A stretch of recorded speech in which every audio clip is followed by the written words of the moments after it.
सूरज की पहली किरणें खेतों को चूम रही थीं जिस समय रमेश अपनी कुदाल उठाकर निकला।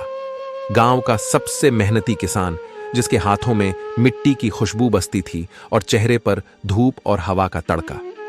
उसकी पगड़ी लहराती थी जैसे वो हवा से बातें कर रहा हो।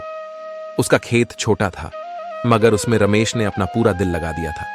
हर सुबह वही लय, वही मेहनत, बीजों को बोना, उनकी देखभाल करना, फसल पकने का इंतजार, फिर कटाई और बाजार ले जाना। ये उसका जीवन था, धरती से जुड़ा, सरल और सुंदर।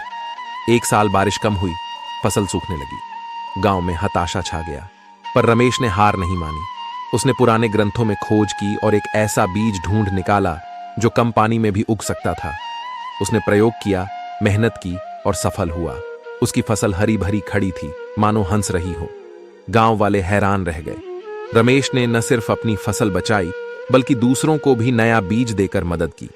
उसकी मेहनत और बुद्धिमानी की चर्चा दूर दूर तक फैल गई। एक दिन राजा भी उसे बुलाने का हुक्म भेजा। डरते खौफते रमेश राजमहल पहुंचा।